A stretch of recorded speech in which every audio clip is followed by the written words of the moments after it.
I now have my sides completed, so you can see the nice stepped front.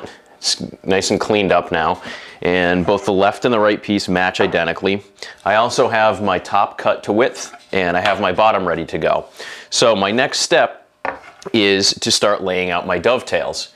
Now before I do that, I wanted to get into a topic of discussion that came up on a couple of comments on the blog.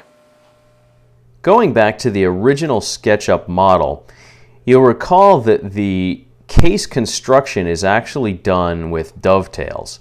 And the way that I had laid this out in my design is that I had the tails oriented on the top and the pins oriented on the side. So the questions that I got were relative to why I decided on that orientation for the tails and the pins. I went out and I looked at a number of different online forums for woodworking, and almost any major forum that you can find has some kind of debate or argument over whether it makes more sense to have the dovetails on the top with the pins on the side or vice versa. I think strongest argument that I saw for having the tails on the top and essentially holding the case sides in was that because this is a case of drawers, and those drawers need to be able to slide in easily, and we are using relatively wide pieces of stock here, the concern is that this stock will have a tendency seasonally to warp or to bow, either one direction or the other. And if that were to happen, then the drawers would stick because they would start hitting the side of the case. So having the dovetails on the top would help hold this board straight and rigid so that those drawers would never stick, regardless of any seasonal movement. I saw a few other arguments that just said having the dovetails on the top would also serve to sort of hold the case together so that, under load, you'd never have the sides popping out.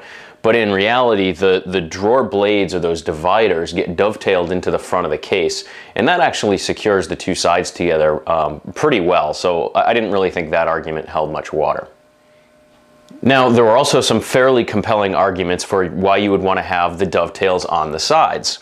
The one I heard or saw most frequently was that you don't want the top to either pop off or the bottom to drop off the bottom of the piece. And a lot of people cited examples where you might have a wall-mounted case, so then you have the entire weight of that bottom drawer, for example, resting on the bottom of the case. So that did make a lot of sense to me. If you had the dovetails on the sides, it would essentially mechanically lock the bottom of that case piece in, and you'd never have a situation where the bottom could fall out. So I thought, for a wall-mounted piece, that might make a lot of sense.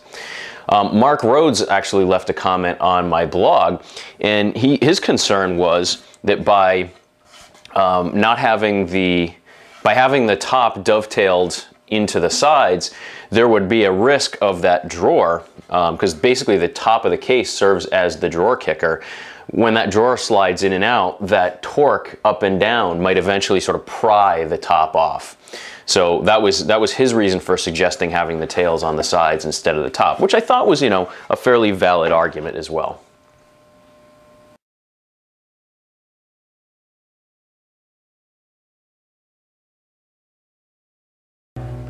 I decided to do a little more research into this and see how they used to design and join case sides in the 18th century.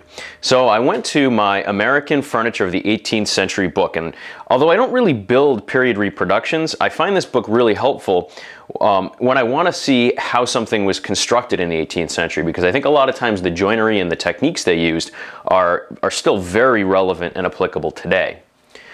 Fortunately, in the back of the book, they have exploded diagrams of many kind of common 18th century pieces of furniture.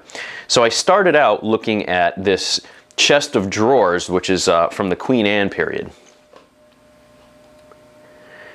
If you look more closely, you'll see that in this design, they did in fact have the tails on the top and on the bottom of the casework, and you have the pins on the sides, which is exactly how I designed my piece. And maybe that was why I sort of intuitively just designed it that way, is that I'd seen it kind of built and constructed this way many, many times in the past.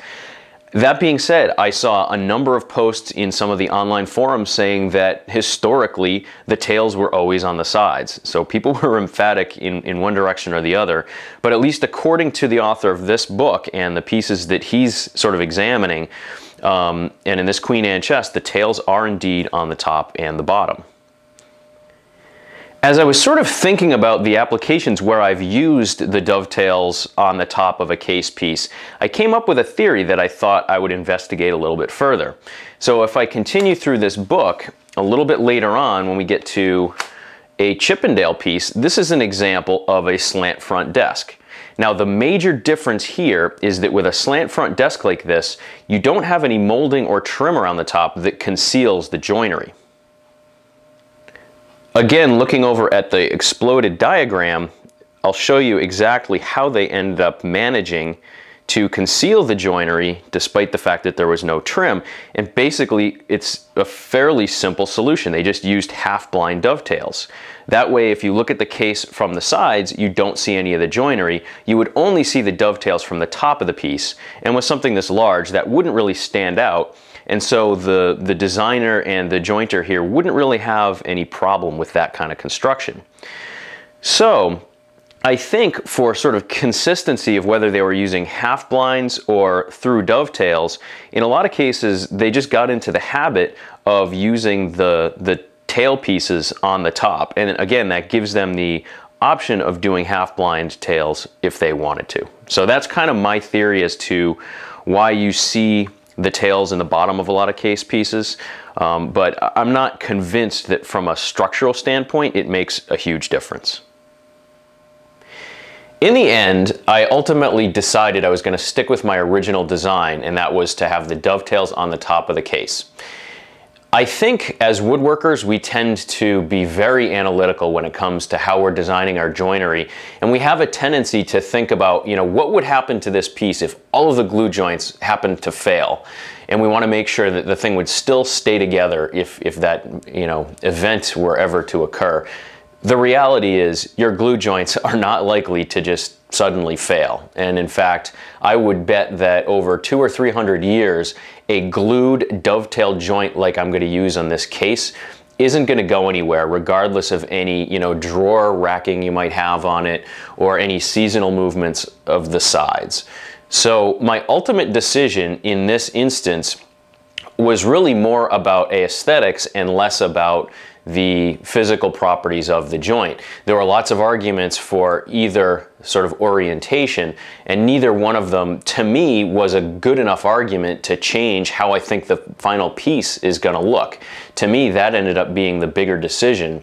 You know, if this thing fails after 275 years instead of 300 years, how much does that really matter to me? But to me, having the dovetails on top actually looks a lot better because this is going to be exposed joinery. For whatever reason, when I look at the tails being on the sides, it just looks wrong. So for me and for the design of this piece, I think it made more sense to stick with my original design.